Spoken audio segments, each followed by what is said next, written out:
Lep pozdrav, dobrodošli in dobrodošli v deželi Pridnih, v majski izvedbi.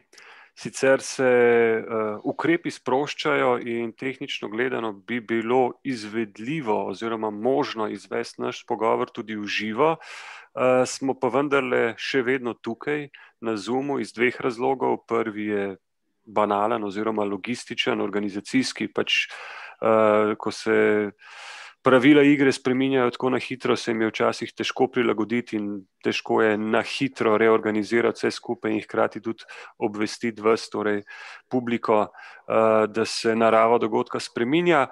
Drug razlog je povsebinski, namreč tema pogovora je takšna, da se skoraj da spodobi, da ta pogovor imamo takole, kot ga imamo, se pravi na ekranu prek Zooma. Namreč naslovili smo ga Čudovita in neznosna okna v svet in seveda danes bo tekla beseda o tej, imenujemo jo, novi realnosti, s katero smo že eno leto, pa že tudi dlje soočeni. Nova realnost, ki je seveda zelo povezana tudi z spletom in s tovrstnim načinom komunikacije. Moja današnja gosta, lep pozdrav obema, sta Rok Gumzej, socialni pedagog, ki kot svetovalec in predavatelj dela na centru Logout, to je center za pomoč pri prekomerni rabi interneta. Rok, lep pozdrav. Pozdravljen. Zdravo.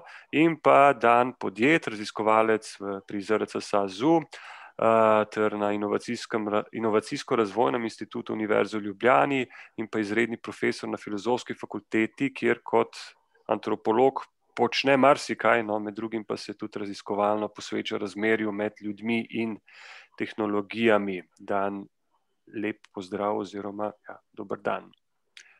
Lep pozdrav, Boštjan, pozdravljen Rok, me veseli, da sem lahko v vajini družbi, čeprav nisem z vama. Tako.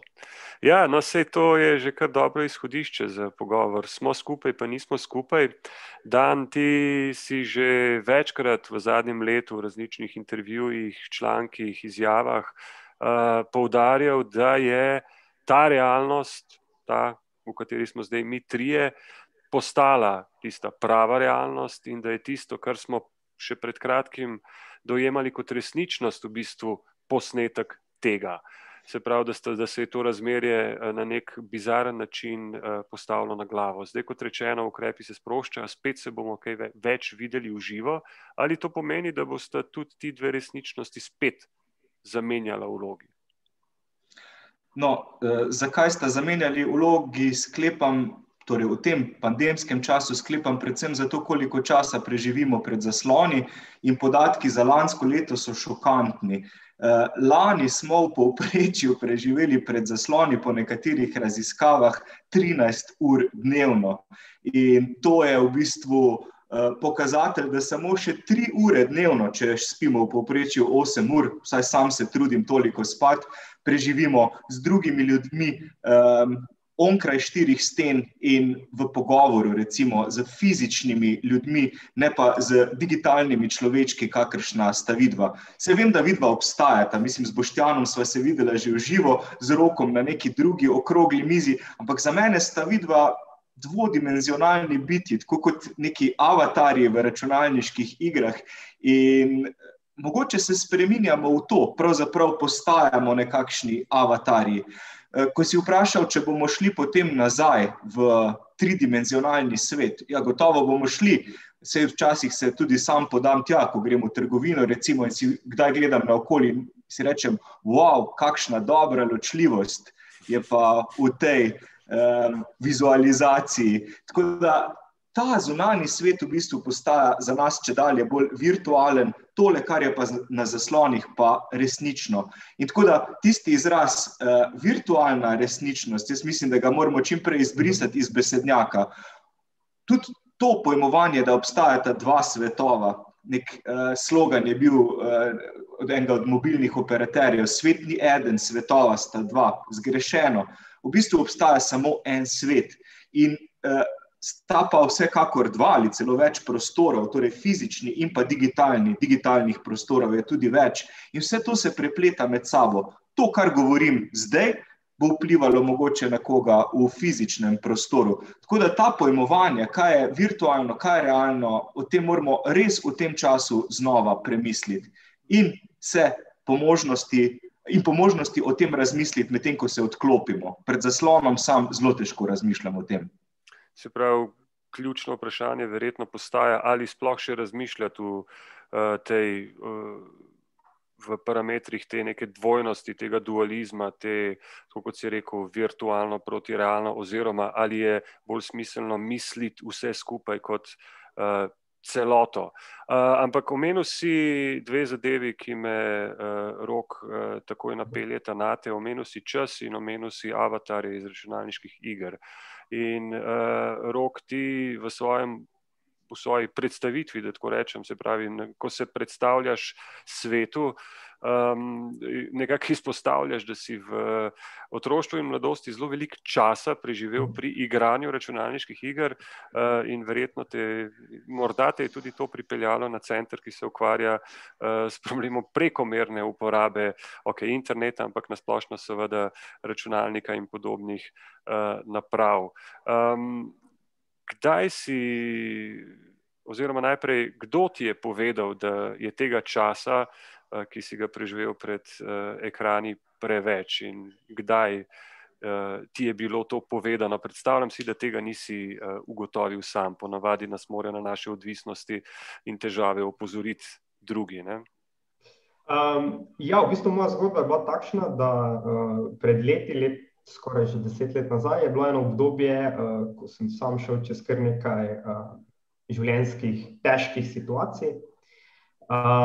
In v tistem času bi sam sebe poslal zdaj na logout, če bi lahko šel nazaj.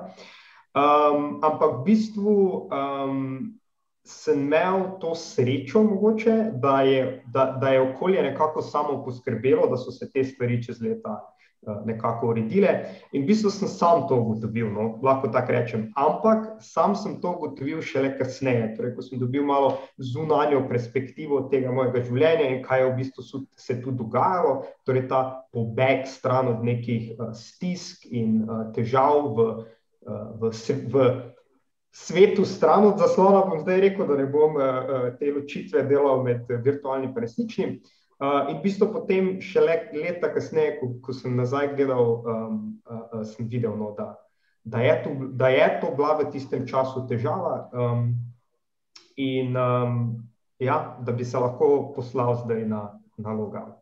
Ampak a nismo zdaj, glede na to, kar je že prej govoril Dan, pa glede na to, kar pač izkušamo zadnje leto, a nismo, in glede na tisti dejansko šokanten statističen podatek, 13 ur na dan, mislim, potem takem prekomerna raba spleta ni več nikakršen eksces ali problem, s katerim bi se ukvarjali, je to postalo nekaj normalnega, ali pa po drugi strani mogoče moramo vsi priti na logout, moramo vsi priti k vam v vaš center. Čakalna doba je 2 meseca, tako da malo za počakati, ampak lahko.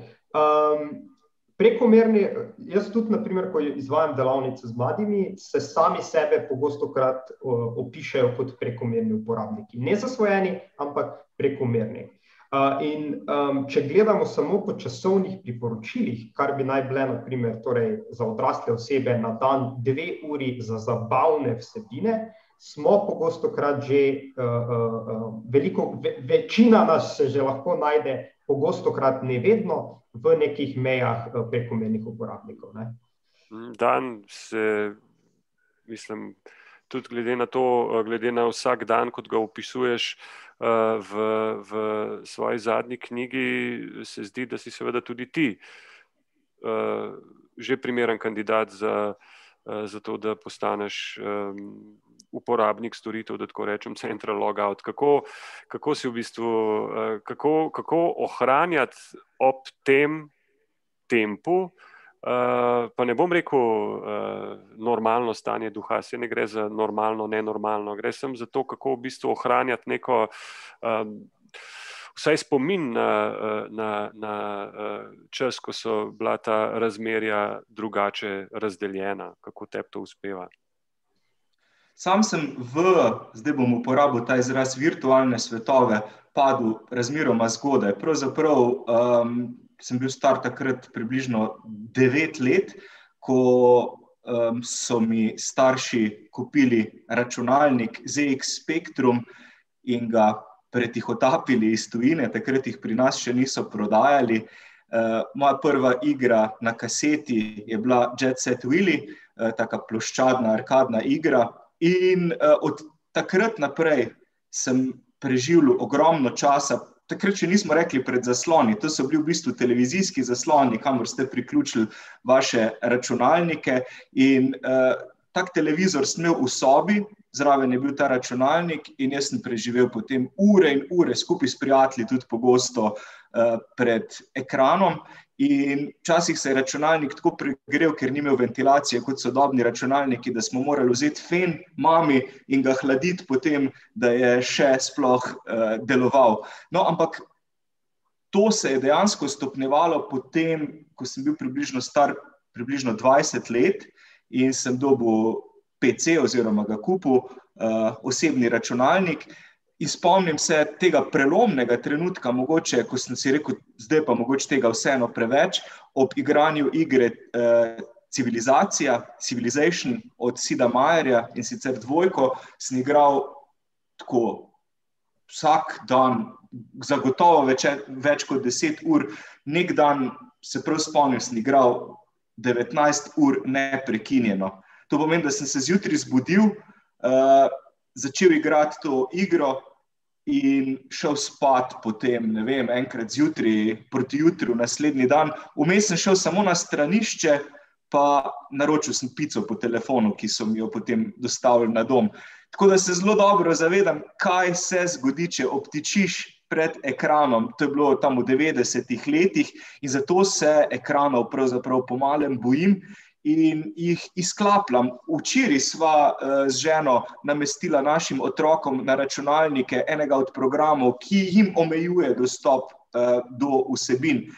Zakaj? Zato, ker če gledam sebe in se spomnim sebe, vem, da enostavno potrebujemo neko zavoro, nekoga, ki nas ustavi, pa ne bo to človek ali pa tehnologija. Sam vse bolj pogosto uporabljam tehnološke pripomočke za to, da brzdam sebe. Recimo na telefonu, ki je po mojem najhujši vir teh ur, pred katerimi preživimo tega zaslonskega časa, sem si namestil aplikacijo, reče se ji, mislim, da Minimalist Phone, ki mi naredi telefon bolj dolgočasen. Torej, zaslon je črn, namesto ikonic so samo napisi teh aplikacij, ki jih imam naložene na telefonu, ker sicer me tako mikajo tiste aplikacije, ki so kot bombončki skoraj na zaslonu, da jih začnem kar zobati, pobirati.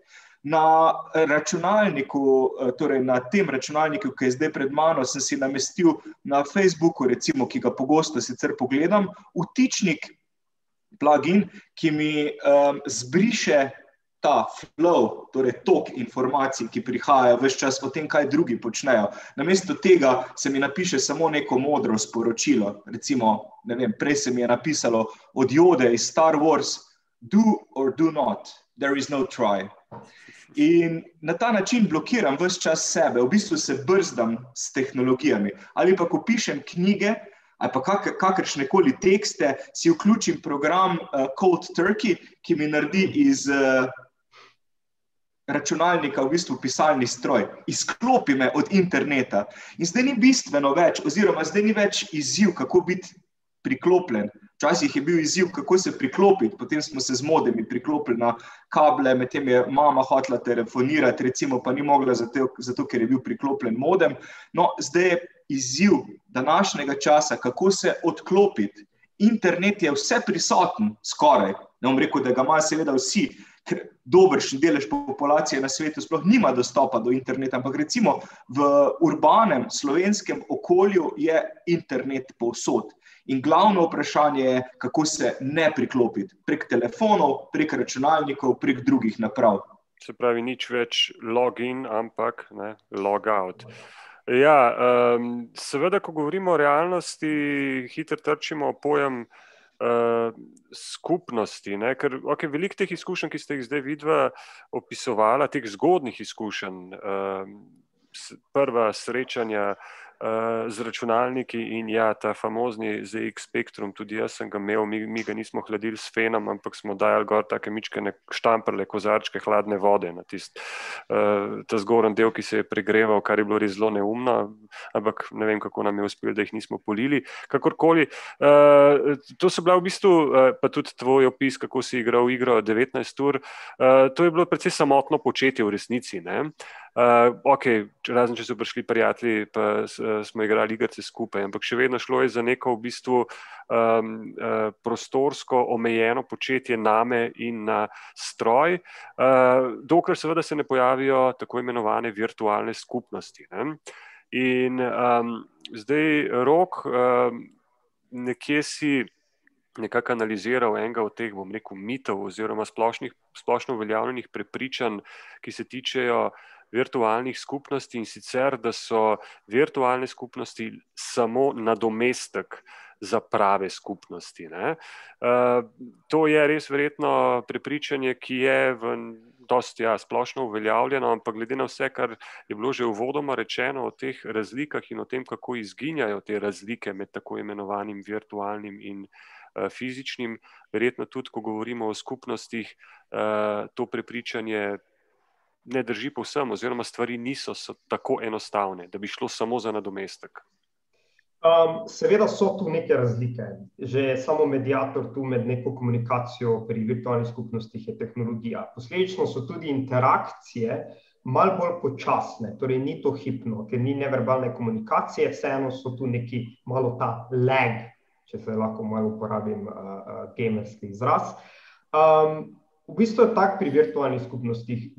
Velikokrat smo del njih, pa se tega sploh ne zavedamo. Če smo v kakršnikoli Facebook skupini, ali je to službena skupina, ali je to neka prijateljska skupina, ali je to neka lokalna skupnost, študentski domovi imajo na primer vedno svoje skupine gor, kjer pišejo, da je pravilni stroj se pokvaril. Smo že del neke virtualne skupnosti. Torej, prva stvar je to, da se pogostokrat ne zavedamo tega. Stvar je pa potem tu, da dokler te uporaba teh skupnosti oziroma vstop v te skupnosti in interakcija v njih nekako uravnotežena, torej dokler to ne vpliva na naša neka druga področja v življenju, so te skupnosti v bistvu bonus k našemu življenju, ne? Torej dodajo neko vrednost, hitrejšo komunikacijo, večji pretok informacij, spoznavamo lahko osebe, vidimo nekaj, hitro lahko interaktiramo z eno skupnost, ko na novo pridemo, na primer, prej sem rekel študentski dom, pridemo not, hitro vidimo, kdo je tam, če so kakšni dogodki, te stvari. Torej moramo biti pa vseeno kritični, kdaj pa ta bonus ni več bonus, ampak postane v bistvu že en nadomestek nekih drugih potreb ali pa želja, ki jih imamo, ki pa bi jih lahko in bi jih naj nadomestili oziroma zadovoljili v nekih realnih skupnostih. No. Tu se mi zdi, da tudi pogostokrat je ta nek stereotip neke osebe, ki potem je popolnoma asocialna in živi v nekih temnih prostorih in gleda na zaslon, ki osvetljuje njegov obraz, vmes, ko je vse povsod okrog tema. Ne, v bistvu so tudi pretirani, tudi prekomerni uporabniki naprav niso danes več skriti v nekih kleteh, v nekih temnih prostorih, ampak hodijo tudi po svetu, hodijo tudi po ulici, hodijo tudi v službo in tako dalje. Tako da tudi ta stereotip ni več aktualen. No? Dan, če te vprašam kot znanstvenika, kot antropologa, kako pa antropologija razume termin virtualne skupnosti in ali jih raziskuje in poskuša razumeti z istimi parametri, z istimi metodologijami kot skupnost v klasičnem pomenu besede, ali je že mogoče pristop, sam raziskovalni pristop k virtualnim skupnostim vendarle drugačen? Prvič je izraz virtualne skupnosti, mislim, da uporabil Howard Rheingold tam okoli leta 1993 v knjigi s tem naslovom Virtual Community. In tudi po njegovem zgledu, on je raziskoval neko skupnost, ki je v bistvu nastala še v predspletnem času, prednje nastal World Wide Web, ki se je reklo WELL. sem tudi sam raziskoval v 90-ih letih skupnost, ki jo mnogi od vas dobro poznajo, namreč IRC oziroma Internet Relay Chat. Ena prvih skupnosti, ki je bila na voljo skoraj vsakemu, ki je imel dostop do interneta. In takrat sem skušal sam prav s tem antropološkim aparatom, s opazovanjem, z udeležbo, z intervjuji in podobnimi pristopi raziskati to skupnost, ki je bila v bistvu tekstualna. Tako kot je prej Rok rekel, ne? V bistvu je to, da smo s tekstom si dopisovali drug z drugimi, opredelilo naša razmerja.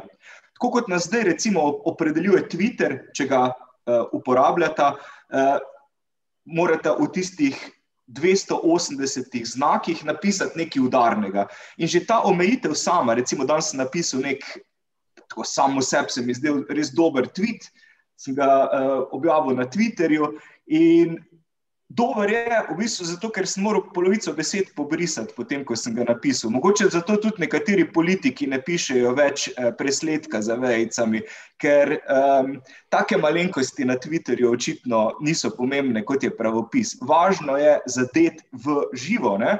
In to je bistvo tekstualnega sporočanja.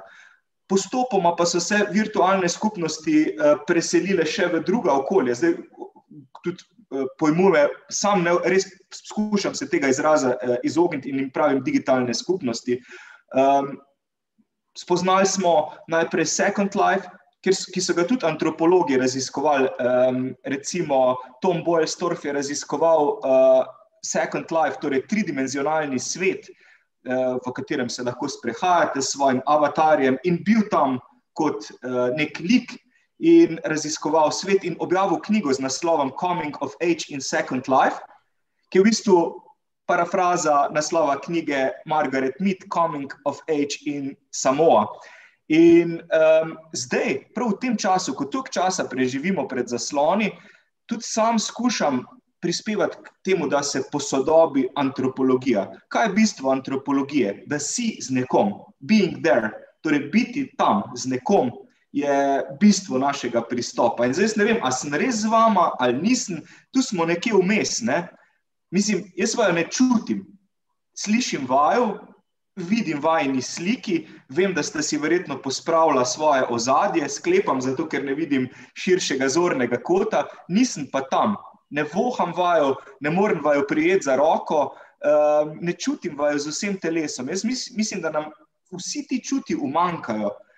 In zato se tudi obnašamo bistveno bolj nečloveško, ko komuniciramo na ta način. Posebej, kadar tekstualno komuniciramo, ker ne vidiš človeka, ki ga beseda, tvoja beseda zaboli. Na Twitterju recimo. Zato se obnašamo tam tako nerazsodno, nečloveško, nehumano in si pišemo v bistvu grozne stvari. Jaz sem vsak dan šokiran, prav na Twitterju, bolj kot na Facebooku, bolj kot na Instagramu, na Twitterju, kakšne stvari zabrišejo ljudje drug drugemu v obraz. Praktično neznanci in tega ne bi storili, če bi se srečali, ne vem, tule na dvorišču, pred mojo hišo ali pa v nekem nakupovalnem središču ali pa v predavalnici.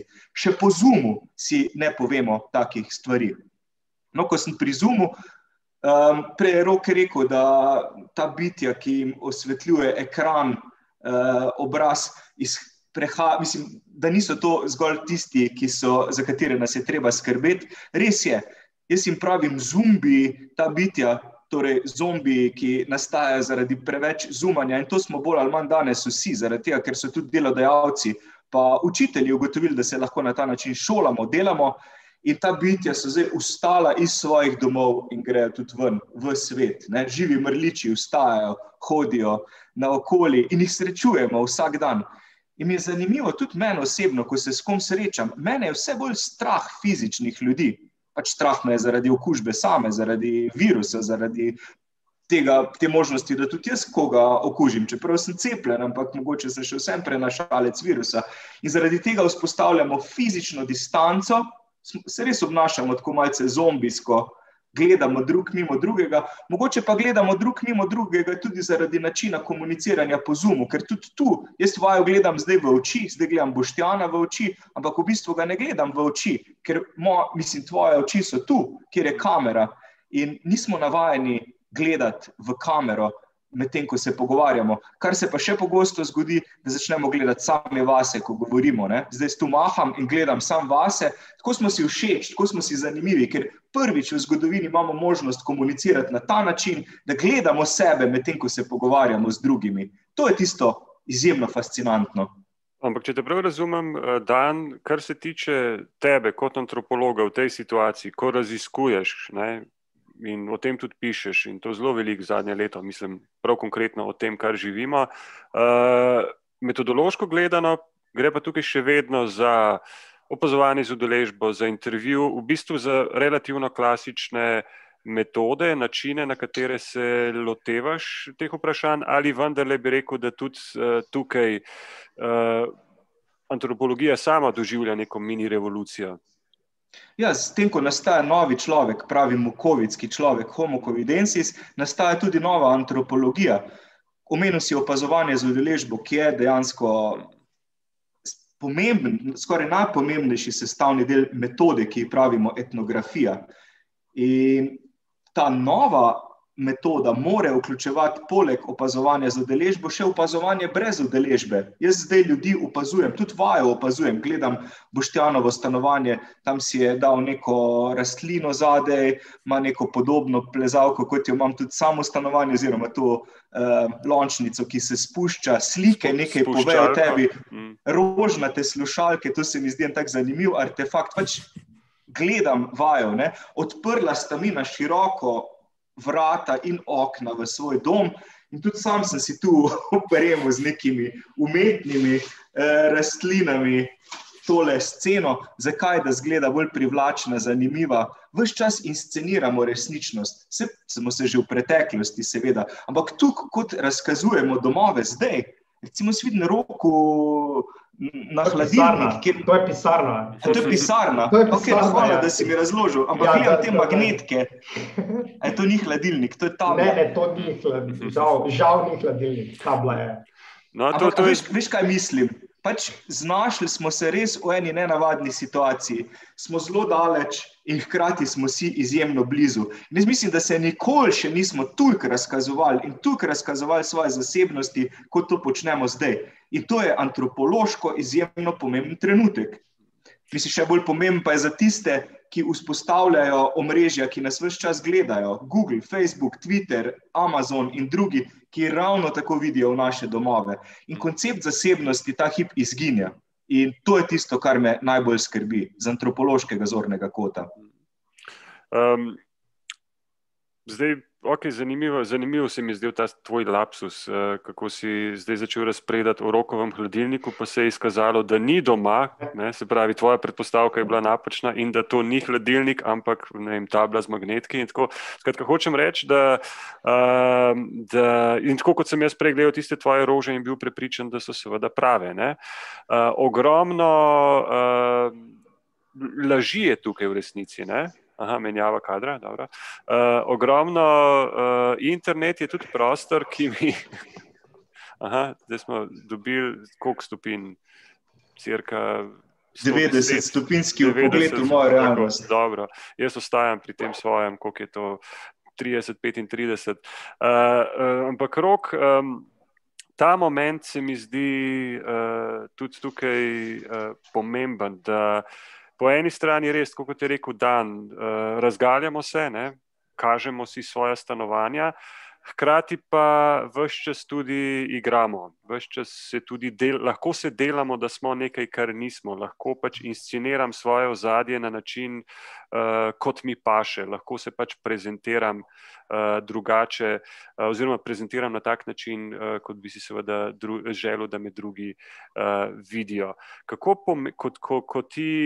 ko se ti soočaš z ljudmi, ki imajo težave s prekomerno rabo spleta, kako pomemben element je recimo ta, se pravi samopodoba, način prezentacije, laganje, bom tako rekel, v smislu ravnanje v skladu s pričakovanji, ki jih imajo drugi od nas itd. In tako naprej.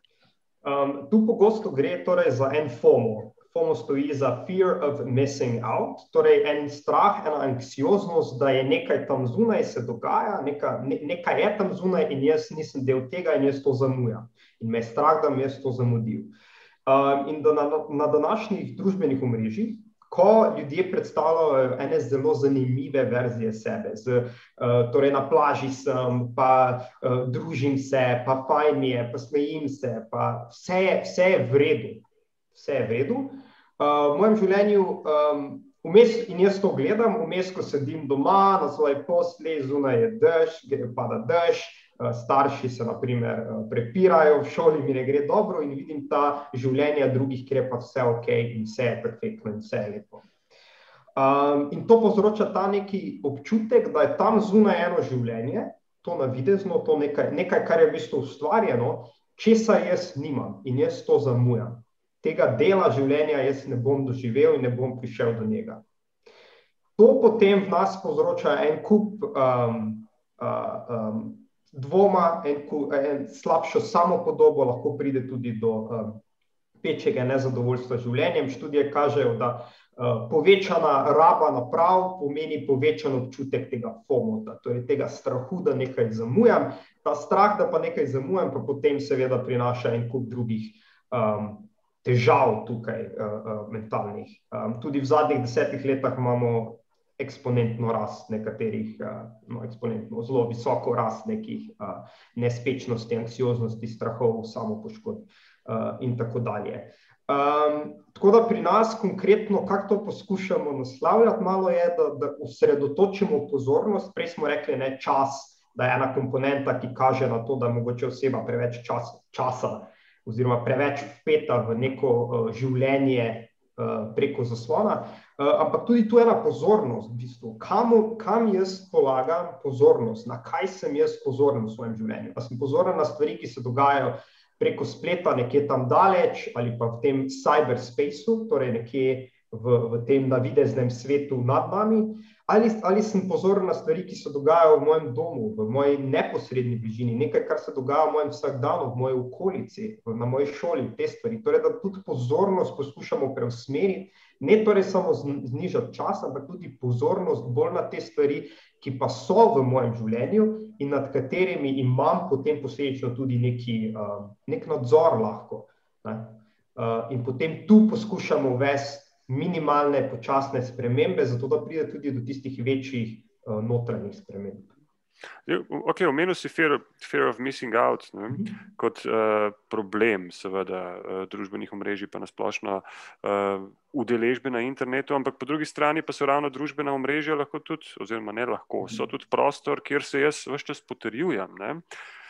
Če jaz pogledam svojo skupnost oziroma skupnost svojih Facebook prijateljev, je ta vrednostno, politično, ideološko in v vseh pogledih gotovo bolj homogena, kakor pa prave, da rečem tako, v navednicah prave skupnosti, ki jim pripadam. In seveda je to logično, ker jaz to skupnost oblikujem sam, ker sprejemam tiste, ki so mi všeč, ki so mi podobni in tiste, ki pa, recimo, ki pa govorijo stvari, ki mi ne godijo, lahko mirne duše izločim. A je to mogoče ta ključna skrivnost uspeha družbenih omrežij, da mi dejansko omogočajo, da jaz sam kreiram skupnost po lastni podobi, da tako rečem?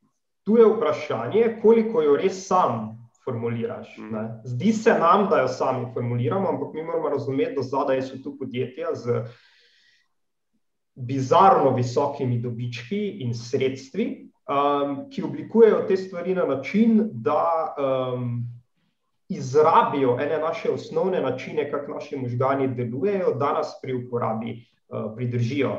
Torej, mi moramo razumeti, da družbena omrežja, njihov cilj ni nas izobraziti, povezati, njihov cilj je, in to je njihov business model, njihov model, torej, kako oni se financirajo, je, tem dlje časa je, zdaj bom rekel, uporabnik, a rečem raje obiskovalec njihove spletne strani, ker uporabnik je mogoče malo napačna beseda. Jaz mislim, da je v tem kontekstu kar prava beseda uporabnik, ker pač uporabniki drog, uporabniki tehnologij v tem kontekstu se lahko uporablja. Ja, zato glih sem izpostavil to. Torej, uporabniki, njihov interes je, da uporabnik tem več časa preživi na njihovi platformi, Zakaj? Zato, ker tem več časa sem jaz na njihovi platformi, tem več lahko oni meni dajo oglasov, ponudijo oglasov. In te stvari zdaj moramo razumeti, da tudi ni to nekaj, kar je bilo narejeno in zdaj to nekako je, kakor je. To moramo razumeti, da zadaj so tu eni algoritmi, eni mehanizmi, ki postajajo tudi vedno boljši v tem. Torej, vedno več jaz dam podatkov nazaj temu mehanizmu, kaj je meni všeč, vedno bolj bo mehanizem, algoritem razumel, kaj je meni všeč in to mi bo on tudi nazaj podajal. Ne bo mi podajal vsebin, ki jih jaz ne želim, ali pa se z njimi ne strinjam, ali pa mi niso všeč, zato ker to pomeni, da bi jaz platformo zaprl in šel na drugo platformo. To pomeni, da denarja od reklam ponudnik torej, ne bo dobil.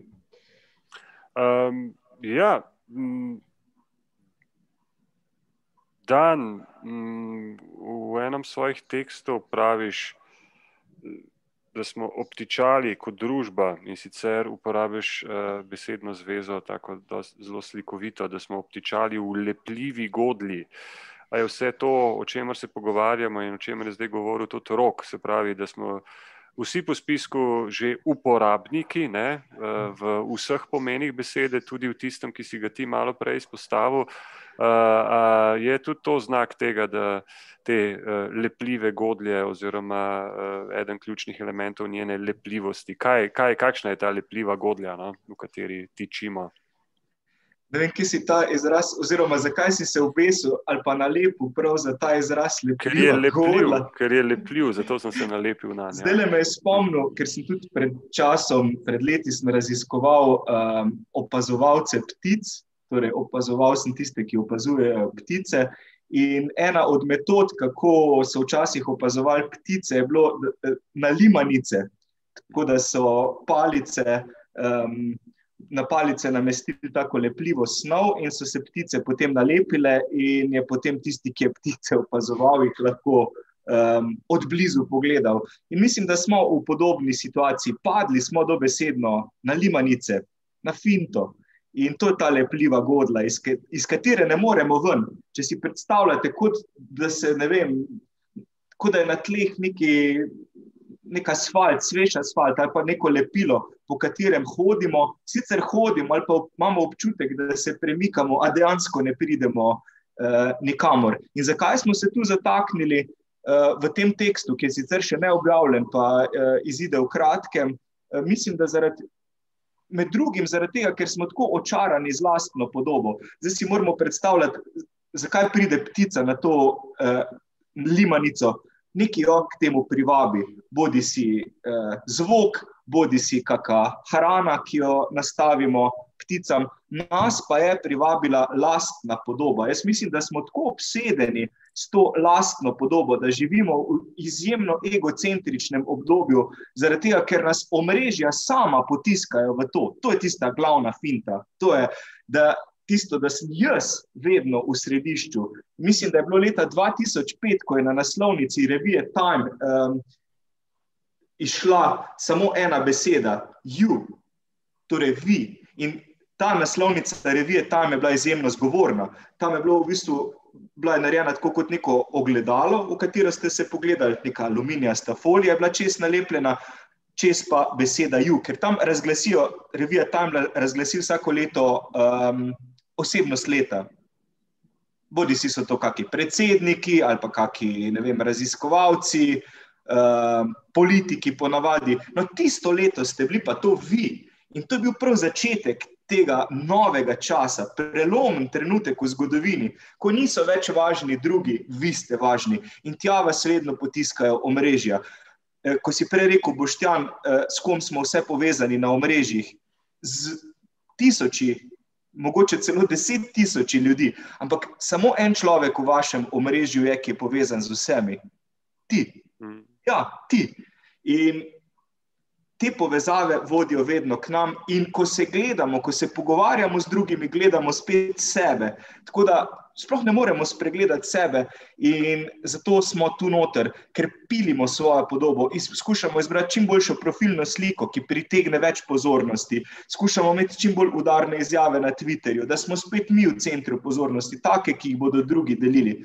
Tako, v bistvu, jaz mislim, da je to glavni trik sedanjega časa, na to finto smo padli, to je tista lepljiva godla, kako priti z nje. Predlagam, da pogledamo okoli sebe, se začnemo spet pogovarjati z drugimi in odlepimo od lastne podobe. Govoril si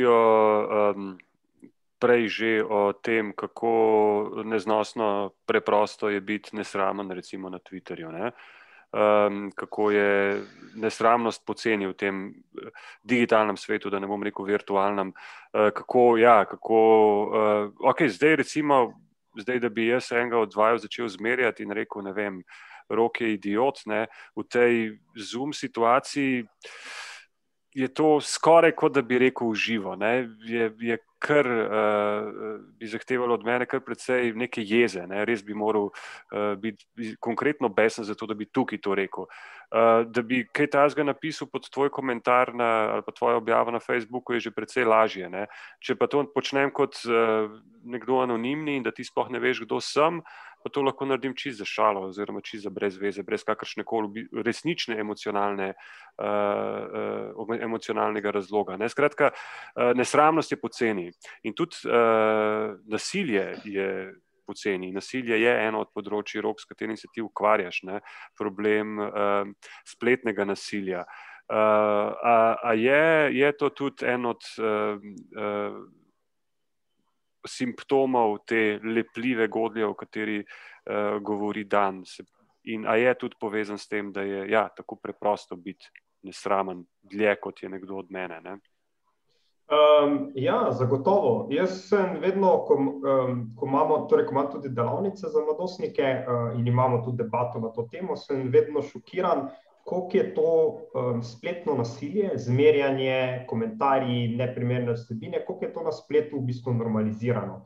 Ravno prejšnji teden sem imel eno delavnico za 9. razred osnovne šole in je bil komentar ene 14-letnice, ko smo naslovili tematiko pošiljanja intimnih slik, na primer, torej da prejemaš ali pa pošiljaš gole fotografije. Je rekla zelo tako mimo grede, pa saj vsaka od nas je že dobila, mislim, to ni nič nenavadnega, da dobimo kako golo fotografijo, vse to je čisto normalno že danes, ne. Stvar je, kjer jaz vidim tu en velik problem danes je, da je to zelo normalizirano. Spletno nasilje, tudi žaljivi komentarji v videoigrah, na primer. Če ste kdaj igrali karkoli, več igralskega z drugimi igralci, to je čisto normalno, da se podajajo komentarji, kjer naj nekdo drug dobi raka, pa kjer se želi, da starši nekoga drugega umrejo, pa take zelo vulgarne in neprimerne vsebine so zelo vsakdanje v tem spletnem okolju.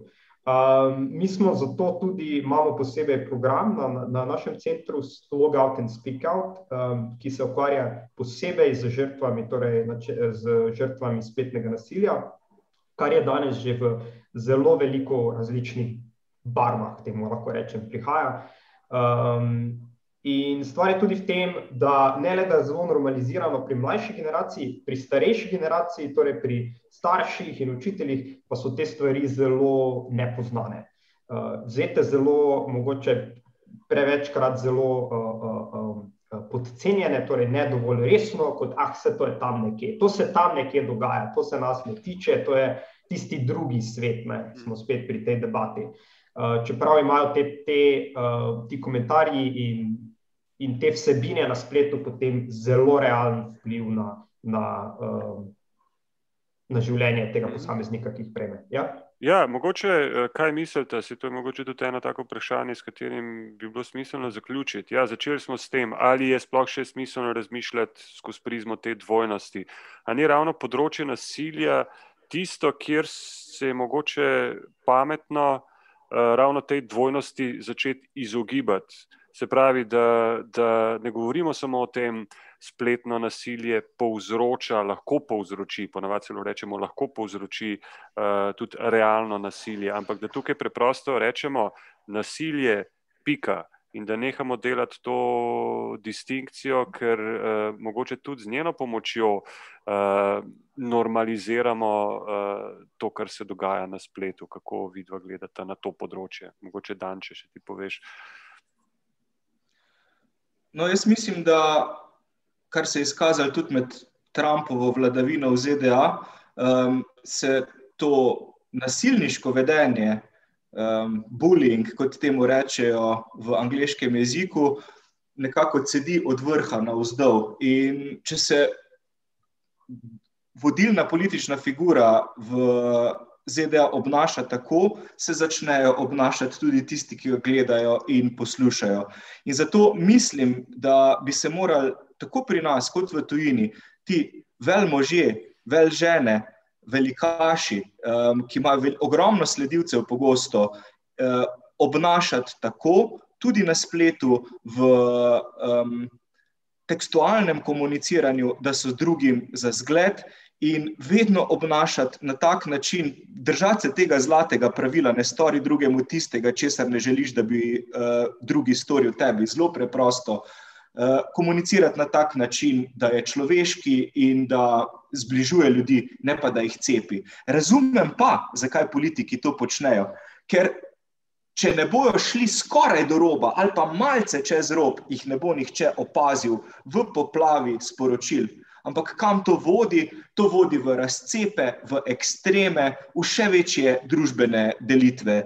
In jaz mislim, da se morajo začeti predvsem politiki, vse ostalo se lahko zgodi posledično, zavedati, kako besede bolijo, kakšne posledice imajo, da lahko zatresejo tako Slovenijo kot svet. In spet, to se je z vsakim Trumpovim tweetom pokazalo, da lahko zaradi tega vrednost borze pade, kar on zapiše na Twitterju, ali pa, ne vem, kak drug politik, za Trumpa se ne spomnim, če je kaj tako konstruktivnega. Mogoče pa če skušal vedno vzpostavljati neko svojo skupnost. In to je problem. Glavni problem sedanje politike na spletu je, kako narediti eno celoto. Cepiti ljudi ni težko, problem jih je zlepiti. In mogoče so to neke nove limance, no? Tako novo ravnanje v prihodnosti, ki ga priporočam politikom in seveda vsem drugim.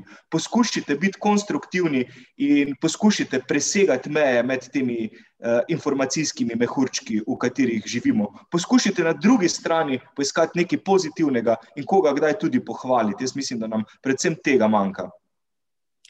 Dobro, mogoče je to tista misel, s katero zaključimo. Se mi zdi, da je kar pravšnja. No? Tako da, če se strinjata, bi se vam zahvalil za tale pogovor, za vajino udeležbo Deželi pridnih. Bila ste izjemno zanimiva gosta, tako da res Dan podjet, Rok Umzej, najlepša hvala za vajin čas. In ja, oprosti Dan, si še hotel nekaj povedati? Samo to sem še hotel dodati, ko smo ravno v Deželi pridnih. Da se moramo tudi o tem zamisliti, ali smo bolj pridni, zato ker smo ves čas vidni. Jaz mislim, da je to nekaj mogoče za razmislek tudi po koncu tega srečanja. Tako, vidni, previdni in posledično pridni. Hvala vam še enkrat, vam pa seveda hvala za ogled.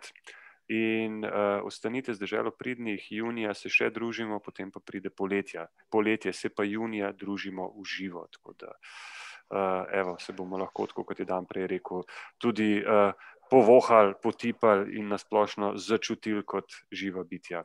Gremo na pivo. Tako, natančno tako. Hvala, bote fajn in lep dan še naprej.